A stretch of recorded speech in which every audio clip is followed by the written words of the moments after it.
안녕하세요, 여러분. 밍글라바. 이 비디오가 속속 한국어 토픽 5위 14, 40days의 동양명 3일차 비디오ဖြစ်ပါတယ်. 3일차. 동양명 비디오의 ပထမဆုံးတစ်လုံးက 끝. 끝. ဆိုတော့ အဆုံးပေါ့နော် အဆုံး끝. သူရဲ့စัจจิမဲ့စကားလုံးတွေကတော့ 시작, 처음, 시작, 아사, 처음, 아사, 우송, ပထမဆုံး ဆိုတဲ့ စကားလုံးတွေဖြစ်တယ်. 너무나 사장이지매. 시작이 사가 있으면 시인 또 이쪽 끝도 아성다 레베 도가 레베 표라 이쪽 시라고 사실 송래 시라고 힘들겠지만 힘들다 삐매나 힘들겠지만 삐매매 소비매 삐매지만 까지 송어티 까지야 열심히 하세요. 조조사사လုပ်ကြည့်ပါ 조조사사 လုပ်ပါ 조사ဖို့ ပြောတာပေါ့နော် ပြင်မဲ့နဲ့ ဆုံးပြင်မဲ့လည်း အဆုံးထိအောင် 조사ပါလို့ ဆိုချင်တာ 끝까지 နောက်တစ်လုံးတော့မယ် 나이ဆိုတာ အသက်ကို ပြောတာဖြစ်ပါတယ် age 나이를 먹다 ဆိုပြီးတော့ ဒီလို verb ပုံစံအတွဲသုံးတယ်ပေါ့နော် ဒီလိုပုံစံနဲ့ verb အဖြစ်တွဲပြီးတော့သုံးတယ် ဒါကတော့ အသက်ရလာတယ် အသက်ကြီးလာတယ်လို့ ဆိုလိုတာနော် နောက်တစ်ခု 올해 올해가ဒီနှစ်တဲ့ 나이가အသက်က 몇 살이에요? 몇 살이에요? ဘယ်နှစ်လဲ သူများအသက်မေးရင် 몇 살이에요? စကားလုံးသုံးတယ်မလား နော် အဲ့တော့ ဒီနှစ် အခုဆို 2025 ပေါ့နော် အဲ့တော့ ဒီနှစ်ဆိုရင် ဘယ်နှစ်ခုဖြစ်ကုန်ပြီ ဒီနှစ်ဆိုရင် အသက် ဘယ်လောက်ရှိပြီလဲလို့ မေးတာ ဒါကြောင့် 나이는 အသက်က 많지만 ကြီးပေမဲ့ နော် အသက်ကြီးတယ်ဆိုရင် ကျမတို့က 많다 ဆိုတဲ့ verb နဲ့ တွဲသုံးပေးရတယ် 나이는 많지만 အသက်ကြီးပေမဲ့ 얼굴 မျက်နှာ 얼굴은 얼려 보여요 အမွေးနီ 어리다 ဖြစ်ပါတယ် 리 ဖြစ်ပါတယ် 그러니까 보여요 grammar နဲ့ တွက်လာပါအောင်နော် 얼려 ပုံစံပြောင်းသွားတာပေါ့နော် 그래서 얼려 보여요 ငယ်ပုံ ပေါ်တယ် 얼리다 ငယ်တယ် 얼려 보여요 ငယ်ပုံ ပေါ်တယ် ငယ်တယ် လို့ ထင်ရတယ်နော် အသက်ကြီးနေပေမဲ့လို့ သူ့မျက်နှာလေးကြည့်လိုက်တော့ နုနုလေးပေါ့နော် အသက်လေးက ငယ်ပုံ ထင်ရတယ်လို့ ပြောတာ နောက်တစ်လုံး 나중 ဆိုတာ နောက်မှလို့ ပြောတာနော် later သူနဲ့တူတဲ့ စကားလုံးက 다음 နောက်မှ စัจจิမဲ့စကားလုံးကတော့ 먼저가 အရင် 너무나ကြည့်မယ် 우리 나로 나중에 နောက်မှ 다시 နောက်မှထပ်ပြီးတော့ပေါ့နော် နောက်မှ 다시 နောက်ထပ်ထပ်ပြီးတော့ 만나요 တွေ့မယ်လို့ ဆိုလိုတာ အဲ့တော့ 나중 ဆိုတဲ့ စကားလုံးလေးဒီ လေးနဲ့ အတွဲသုံးလေးရှိပြီးတော့ 나중에 လို့ ကျွန်တော်တို့ တွေ့ရမှာဖြစ်ပါတယ်နော် ငါတို့နောက်မှ နောက်ထပ်ထပ်တွေ့မယ်လို့ ဆိုတာနော် နောက်တစ်ခု 지금은 အခုကတော့ 바쁘니까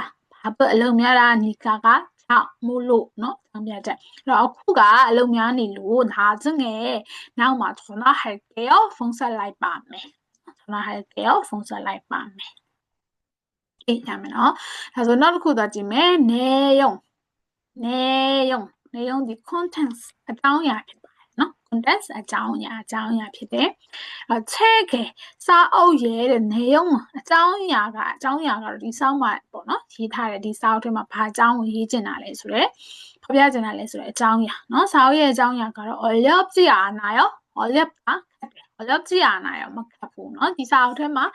ဘာအကြောင်းကိုရေးထားရလဲဆိုတဲ့ နော် စာအုပ်ထဲမှာ ရေးထားတဲ့အကြောင်းအရာက မခက်ဘူးတဲ့ နောက်တစ်ခု 영화는 ရုပ်ရှင်ကတော့ 봤지만 ကြည့်ခဲ့ပေမဲ့ 봤다 အတိတ် နော် အဲ့တော့ ရုပ်ရှင်တော့ကြည့်ခဲ့တယ်တဲ့ ဒါပေမဲ့လို့ ဘာဖြစ်လဲတဲ့ 내용이 အကြောင်းအရာ ဒီ ရုပ်ရှင်ရဲ့ ဆိုလိုတဲ့အကြောင်းအရာက 이해가 안 돼요. နားမလည်ဘူး နော် 이해가 안 돼, 이해가 안 가, တစ်ခုကို နားမလည်ဘူး သဘောမပေါက်ဘူးဆိုရင် သုံးလို့ရတယ် နော် ဒီစကားလုံး ရုပ်ရှင်ကတော့ ကြည့်လိုက်တာပဲ ဒီ ရုပ်ရှင်မှာ ဘာပြောချင်မှန်းမသိဘူး နော် သူ့အကြောင်းအရာက ဘာကိုဆိုလိုချင်မှန်းမသိဘူးလို့ ပြောတဲ့အခါမှာသုံးတယ် နောက်တစ်လုံးသွားမယ် 냄새 냄새, 안녕 소라봐. smell. 바다 냄새가 참 좋아요. 바다, 빈레. 빈레 안녕. 딴지고 도와래 감마 빈레 나요래 감마 빈레 알리라래. 빈레 안녕가 참 다베 이해매 좋아요. 가운데 빈레 안녕 아양 가운데. 그리고 여기서 이 내야마 이상하다. 투사나. 뽕만 호다. 땀요이 피다. 투사네 뽕만 호다. 남새가 나요. 안날라래서 안날ထွက်တယ်ဆိုတာပေါ့နော်ဆိုတော့ပုံမှန်မဟုတ်တဲ့အနံ့ရတယ်လို့ပြောတာနော်ဆိုတော့အနံ့နဲ့အနံ့ထွက်တယ်ဆိုရင်namseကနာယောလို့တွေ့ပြီးတော့ verb နဲ့တွေ့သုံးမှာပေါ့နော် okay အဲ့ဆိုလို့ရှိရင်နောက်တစ်ခု노래ချင်းဆိုသည်ဆိုရင်노래를 하다 노래를 부르다 노래를 하다 노래를 부르다ချင်းဆိုသည်ဒါက verb ပုံစံနဲ့သုံးတယ်နမူနာကြည့်တော့나가로 한국 노래를 코리아드 친구 좋아해요. 자, 이게 에리마 정말로 사대 탭뼈뼈지나가 노래랑마 르버너 로 시야 나오는 구와 나와 아따빠이노 울네 동말이메 을돔허를 좋아해요로 되동하면 맞다. 구구 되게 뼈진 을돔허를 좋아해요. 시야 나오는 구구 피나구나. 걔랑 알아 코리아드 친구 네. 다르고 노래를 친구 잘 불렸으면 좋겠어요. 그날별에 디 부르다고 동달아피대. 라고 좀 얻으면 라방라이 버두가 불었으면 좋겠어요. 친 건건 소리인 강마배. 디 아였으면 좋겠다. 페인 강마배. 그거 사나시래. 아마 동네 그라마피대. 친 건건 소나이 센소다인 너건 소다인 강마배. 그리고 눈사은 눈가 알롱디비라 네 봐요. 그냥 네 번호 나도 암열롱을 해봐야 눈사은 사음 소라디 사우다 타이다 아니라ဖြစ်တဲ့အတွက် 그래서 snow ball fighting ပေါ့နော် ဒါနှင်းဘောလုံးလေးနဲ့ပြစ်ပါပြီးတော့ကစားခြင်းပေါ့နော် snowball ဆိုတော့သူကနှင်းလေးတွေကိုဘောလုံးလုံးမဲ့အလုံးလေးဘောလုံးလေးလို့လုံးလေးလုပ်ပြီးတော့ခါကြတယောက်နဲ့တယောက်ပြစ်ပါပြီးတော့ကစားကြဖြစ်တဲ့အတွက် snowball fighting လို့သူတို့ခေါ်တယ်ပေါ့နော်။눈 싸움နော်ညှင်တိုက်ပွဲပေါ့လေနော်။အဲ့ဒါကနမူနာကြည့်မယ်။우리 오빠는ငါတို့အကိုကတော့눈 싸움을 잘해요. 이 snowball fighting မှာတော်တယ်잘해요.တော်တယ်နော်눈 싸움을 잘해요. 어제 민니가 눈싸움도 하고 눈싸움 하다ဆိုတော့ဘာလုပ်တယ်လဲ snowball fight ဒီနှင်းဘောလုံးပောက်ပြီးတော့နှင်းတိုက်ပွဲစားသည်ဖြစ်သွားတာပေါ့နော်ဟာတာနဲ့တွေ့လိုက်တော့နော်အဲ့တော့နှင်းတိုက်ပွဲလဲကစားကြပြီးတော့ခါကြတော့눈사람ဆိုတော့နှင်းလူသားပေါ့နော်နှင်းလေးနဲ့ဒါလူရုပ်ကလေးပုံစံလုပ်တယ်နှင်းလူသားလောက်တာကိုလဲပဲ만들었어요. 이렇게 နော်ဒါကဒီနင်းစာအုံးအကြောင်းကိုနမူနာရေးပြထားတာဖြစ်ပြီးတော့နောက်တစ်ခုက news ဒါ news ကိုပဲပြန်ပြီးတော့ဒီတိုင်းပြန်သုံးထားတာပေါ့နော် news ဆိုတော့ဒီသတင်းတွေပေါ့နော်ကြည့်မယ်나는 인터넷으로 뉴스를 봐요. 나ကတော့ 인터넷으로 인터넷သုံးပြီးတော့ကြည့်တာဖြစ်တယ်နော် 인터넷နဲ့သတင်းကိုကြည့်ရသတင်းစာဖတ်တာမဟုတ်နော်나는 내 드랭고 지래 뉴스를 드랭고 자주 들으며 마다카나 나타위 자주 마다카나 들으며 나타위 뜨다 나타위 디마로 반무인가 다 피하면 뭐노 다가로 디 의명 그라마네 변도로 두할 라고 변도라 피르노 들으며 들으면 나타위에는 듣기를 더 잘할 거예요. listening စွမ်းရည်ပေါ့နော်နားထောင်ခြင်းစွမ်းရည်ကို덜ပို့ပြီးတော့ခြားတာဆိုတော့တော်လာမှာပြောတာနော်ဆိုတော့သတင်းအပန်နဲ့လွှင့်တဲ့သတင်းဒီသတင်းမဟုတ်ဘူးပေါ့နော်ဒီဖတ်ရတဲ့သတင်းမဟုတ်ဘဲနဲ့ဒီအပန်နဲ့ပြောတဲ့ TV လေးပါရဲ့လာတဲ့သတင်းတွေကိုကိုယ်နားထောင်မယ်ဆိုရင်ကိုယ့်ရဲ့ဒီ listening စွမ်းရည်ပို့ပြီးတော့တော်လာမှာကောင်းလာမှာလို့ပြောချင်တာဖြစ်ပါတယ်နောက်တစ်မျက်နှာကတော့ 느낌ခံစားချက်ဖြစ်ပါတယ်စိတ်ခံစားချက်ပေါ့နော်သူနဲ့တူတာဒီ 기분 ရှိကအရာမှာပါခဲ့တဲ့ဇာတ်လုံးပဲ 기분, say, 생각하자. 그 사람은 그 사람, 아리루. 그 사람은 아리루가라는 느낌이 참 좋아요. 느낌이 날 간사자 그러더니야말로 세이로 받아변 보거네. 세이가 참 좋아요. 아양 가운데 리루가 아양 세이가 가운데 들으면서 느낌이 참 좋아요. 나 혼자 걸어오는데 혼자ဆိုတာတယောက်တည်းခေါ်တော့တာဆိုလမ်းလျှောက်လာတာတယောက်တည်းလမ်းလျှောက်လာခဲ့တာတဲ့အခုမကြာခဏဆိုတော့이상한 느낌이 들었어요. 이상한ဆိုခုနရှိမှလည်းပတ်သွားတယ်ထူးဆန်းတဲ့ 느낌 ဒီညမှာခံစားချက်လို့ပတ်သွားတယ်ထူးဆန်းတဲ့ခံစားချက်ကြီးက들었어요. ဝင်လာတယ်ကိုတယောက်တည်းဘေးနားမှာပတ်ဝန်းကျင်မှာလည်းဘူးမှမရှိဘူးပေါ့နော်ကိုတယောက်တည်းလမ်းလျှောက်လာရင်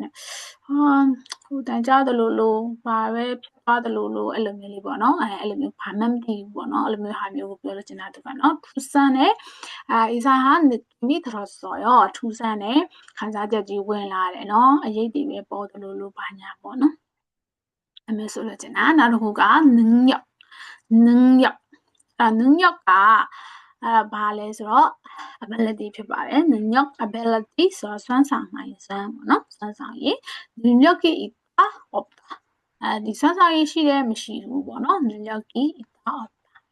အဲ့တော့နမူနာဖတ်မယ်그는 그ဆိုတဲ့နေရာမှာတော့သူမပေါ့နော်အဲ့လိုမျိုးဟာကိုဆိုလို့တင်တာ그는သူကတော့ပေါ့ဒါနမူနာပြောမယ်ဆိုရင်나이가 어려도 아까 어려도 그래 내레벨 능력이 많아요. 어떤 맵이면 레벨 이두에 아발레티와 두에 수완이가 많아요. 냐래 두마 lok상나인 수완이 예 냐래 너 리양 내리네 화를 lok때 다수를 lok때 능력이 많아요. 너 그리고 나는 아가 말을 사가고 잘하는 능력 사가고 또래 이들서 사가벼 가운데 이들 이 친구들하고 너 사가벼 가운데 이 친구 갖고 싶어요. 갖고 싶다. 행사진에는 구야진에는 별하고 다가로 이들 이 친구로 갖고 싶다네 또나 보나 비슷히 구고 야진아 뭐고 바이사이진아 예진 구고 바이사이진아 서로 늘려고 갖고 싶다네 또나요 보나အားတော့ဒီစကားပြောကောင်းတဲ့စွမ်းရည်ကိုပိုင်ဆိုင်ခြင်းနဲ့တဲ့အားတော့ကိုကြည့်မယ်ဒီချောင်းကိုရောက်သွားပြီပေါ့နော်အဖြီကိုရောက်သွားပြီဟာရီခေတော့ကိုဆိုလို့တဲ့နောက်တစ်ခုတော့ဒါတွေကဘာလို့ထားတယ်လဲဆိုရင်ဒါလို့လဲနော်ကြည့်မယ်축구를 하다가 축구를 하다 볼롱간디လို့ပြောတာ축구 볼롱간 사디 볼롱간야가니 다리를 다쳤어요. 볼롱간이네 차라고 픽해둬라ပြောတာ 다리를 다쳤어요. 너무 오래 걸려서 너무 오래 아자지 걸려서 란샤우로 아자이왜 란샤우로 다리가 아파요. 제라 나래 그리고 다음 next 나우마 뭐나 나우마 나브레 답이 나우 답이야 소리네 다음으로 또 그래서 둘의 서글랑 실만에 되게비다 나중에 둘의 산점의 서글랑 알아 먼저 아이네 둘에는 아이네 산점의 서글랑ဖြစ်တယ် 누나가 다음에 또 오세요 나비자일에 잘라봐오노 또가 잡히는 거나 그리고 다음부터는 나우간이 사비로 부터가 사비 나우간이 사비로 일찍 오겠습니다 일찍 써서 오겠습니다. 라밤에 써서 라밤에 그래서 나누고가 다이어트 뭐 다이어트လုပ်တယ်ဆိုရင်လူတွေကအများသောအားဖြင့်ဘယ်လိုသိကြလဲweight ချတယ်ဆိုတာမျိုးသိကြတယ်ပေါ့နော် weight ချတယ်ဒါမှမဟုတ်လို့ရှိရင်လေဒီမကျန်းမမာနေတဲ့ပုံစံပေါ့ဥမာထားပါတော့အစီစားများအစီချိုးတွေစားများပြီးတော့ဝါဖန်ဖန်ဖြစ်နေတဲ့ပုံစံကနေပြီးတော့ကျန်းမာတဲ့ဒီထိုင်စားသောက်မှုပုံစံကိုပြောင်းနေဆိုရင်လည်းပဲကျွန်တော် diet လို့ခေါ်တယ်နော်ကဲကြည့်မယ်살이 많이 쪄서အဲ့ဒီမှာ살이 찌다ဆိုရင် weight ဒီဆိုရ verbဒါကိုမှတော့ also grammar ပေါင်းလိုက်လို့ also ဖြစ်တာနော် weight ဘယ်လိုတက်တာလဲ weight တက်တာအောင်မာနီအများကြီးတက်တာနော် 살이 많이 쪄서 weight တွေအများကြီးတက်လာလို့ diet가 필요해요 diet လုပ်ဖို့လိုအပ်တယ် 필요해요နော်ပြန်ပြီးတော့ဒီကျန်းမာအောင်လို့နေထိုင်စားသောက်တဲ့ပုံစံပေါ့နော် diet ပြန်လုပ်ရမယ်နော် ကျမနဲ့ညစ်တာပဲစားမယ်အစီတက်စေတဲ့ဟာတွေဝိတ်တက်စေတဲ့ဟာတွေမစားတဲ့ပုံစံပေါ့နော်အဲ့ဒါလုပ်ဖို့လိုအပ်တယ်တဲ့နောက်ဒါချက်တမနဲ့ဒါရဲ့ကြောင့်ဒီမနေ့ကကြောင့်နော်ဒါရဲ့ကြောင့်တဲ့ဘာမှမတဲ့တော့စိတ်တိုင်းကြမောင်းတဲ့လို့ဆိုစိတ်ရှိတိုင်းနော်စိတ်တိုင်းကြစိတ်ရှိတိုင်းဘောဝစ်ဆော့ဆိုတာမစားနိုင်နော်ဒါရက်လောက်ထားရဆိုရင်ခုနပြောသလိုပဲကျန်းမာတဲ့အစားအသောက်တွေစားအောင်မှာဖြစ်တဲ့အတွက်ကျန်းမာရေးနဲ့ညီညွတ်တဲ့ဟာတွေပဲစားအောင်မှာဖြစ်တယ်ကိုကအဲ့ချိန်မှာအာလူကြော်ရစားတင်တဲ့အချိုးကြီးတောက်ချင်တယ်စားလို့မရဘူးလीเนาะအဲ့ဒါတို့မလို့ကိုယ်စိတ်တိုင်းကြစားလို့မရဘူးလို့ပြောတာเนาะမောင်းတယ်လို့စိတ်တိုင်းကြเนาะโอเคနောက်တစ်ခုသွားမယ်ဌာနဆိုတာဝေါ်ဟာရဖြစ်ပါတယ်သူ့ကိုသူတဲ့စကားလုံးကတော့အော်ဝေเนาะအော်ဝေပြောဒါနဲ့ပြောကျွန်တော်ဝေါ်ဟာရစကားလုံးတွေကိုဆိုတာဖြစ်ပါတယ်နမူနာက오늘 배운 단어를 모두 외우세요. 이နေ့배운သင်လိုက်တော့သင်ခဲ့တော့เนาะဒါက배우다လင်းလာတယ်ဒီနေ့သင်လိုက်တဲ့단어ဝေါ်ဟာရတွေကိုတဲ့အားလုံးကိုเนาะအားလုံးကို외우세요ဆိုတာကြက်ထားပါ외우다ကြက်မှတ်တာပြောเนาะဆိုတော့ဒီနေ့သင်လိုက်တဲ့ဝေါ်ဟာရအားလုံးကြက်ထားပါကြက်ပါပြောတာเนาะနောက်တစ်ခု한국어에는 코리아 사마ကတော့한자로 한자တရုတ်စကားလုံးပေါ့နော်한자로 만든ပြုလုပ်ထားတဲ့한자ကနေပြီးတော့ပြုလုပ်ထားတဲ့단어가 많아요ဝေါ်ဟာရတွေ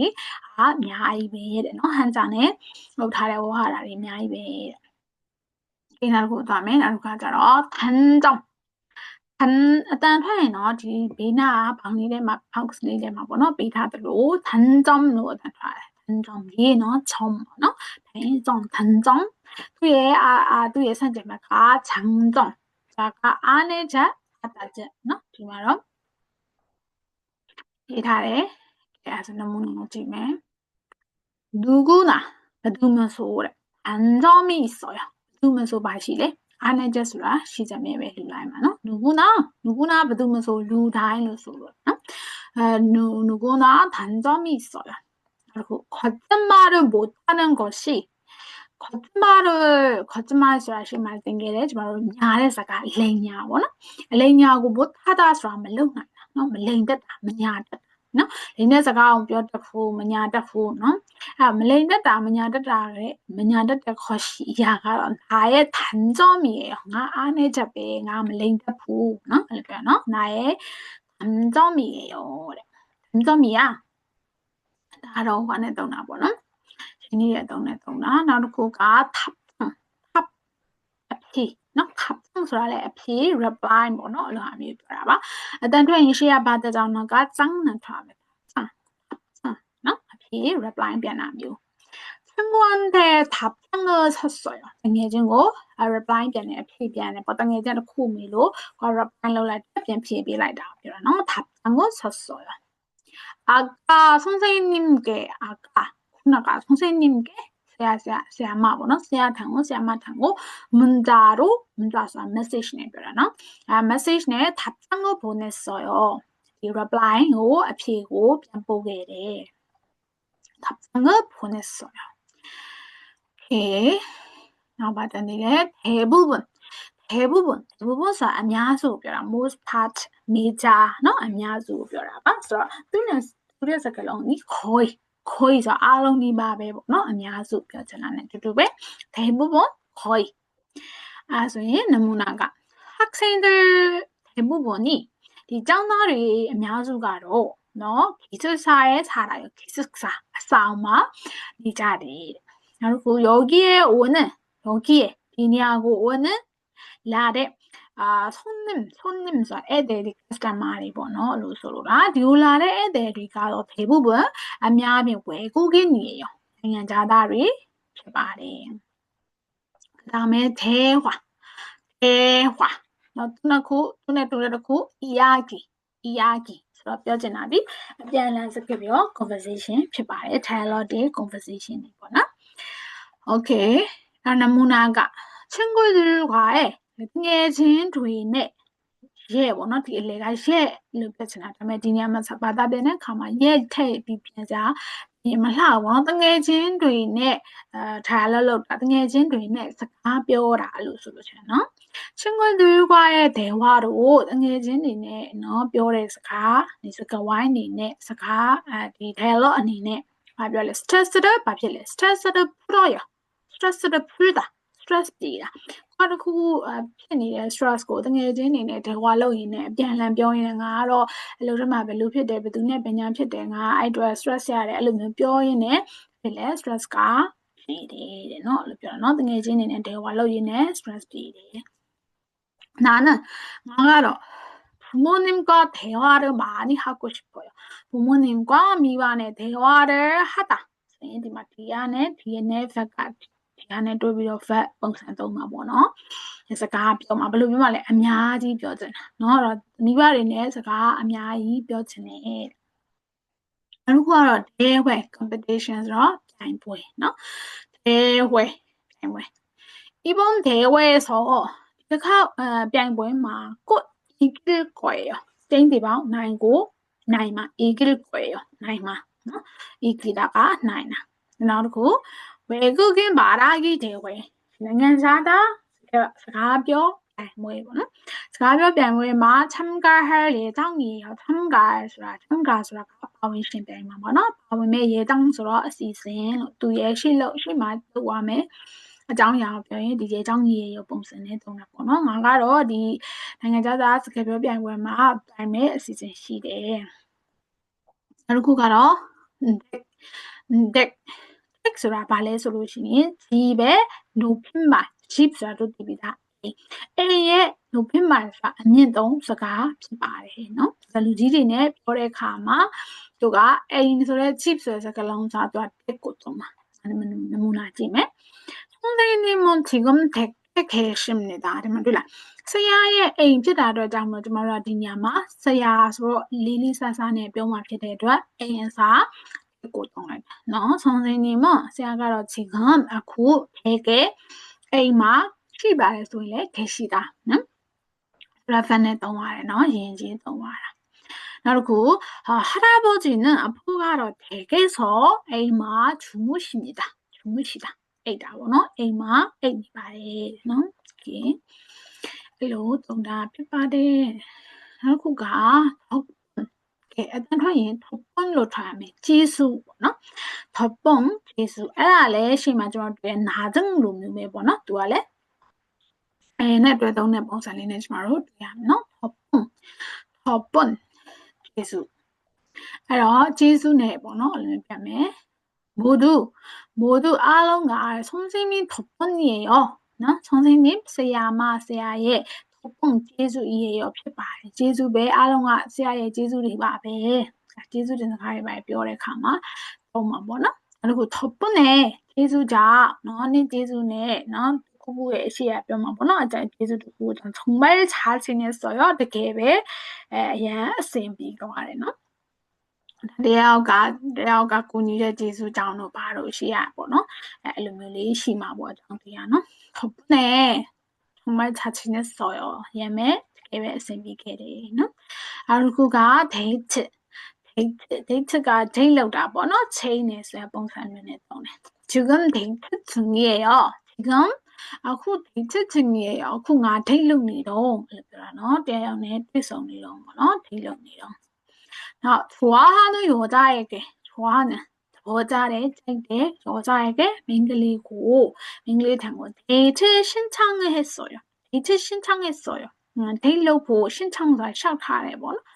데이트로 샤우트하래. 나 대받아 변나 뭐노? 데이트로 샤우트해서 불러서မြန်မာဆိုရင်တော့ chain နေပေါ့เนาะငါနဲ့နောက်တစ်ပတ်ဒါမှမဟုတ်လဲစနေကြရင်တနင်္ဂနွေနေ့ကြရင်အပြင်သွားလို့ရမလားရုပ်ရှင်သားကြည့်လို့ရမလားဆိုတော့ကောင်းမလေးကိုသွားပြီးတော့chain နာကိုဒီရှင်းချငါတာလို့သုံးတာပေါ့เนาะဒီလိုကိုသွားပြီးတော့ chain ခဲ့တယ်နောက်တစ်ခုက도시ဆိုတာမြို့ပြအောင်ပြောတာဖြစ်ပါတယ်သူနဲ့ဆန့်ကျင်ဘက် 시골เนาะဒီလက်တော်ရဖြစ်တယ်အဲ့တော့나가로 도시에 살고 싶어요. 나가로 이 딜레마에 내지네. 도시에는 이 묘비아마 sorry. လက်လို့ပြောလိုက်မိရခုန။အဲ့ဒါတို့ရှိရဲ့ 살고 싶어요. ငါကတော့မြို့ပြမှာပေါ့နော်မြို့ပေါ်မှာပဲနေချင်တယ်တဲ့။ဒီဟာက 도시에는 ဒီမြို့ပေါ်မှာကတော့တဲ့ 사람도 많고 လူလည်းများပြီးတော့ 차도 많아요. ကားလည်းများတယ်နော်။다음에는 도움နော် 맞다래နော်ဒီလိုပါးစပ်ဆိုမှာပေါ့နော် 도움ဆိုတာအကူအညီနော် help assist လောက်တာပေါ့နော် assistant 너무나가 바삐달래 요 어려운 사람들에게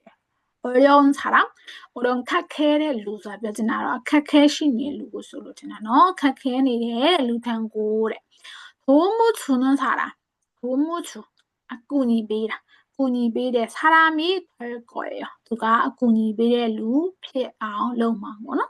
꾸니 베이의 루 피마바 사도 카케니의 루리고 래 꾸니의 루 피아로메 피라메 볼리 나는 과자라 그 아이는 그 아이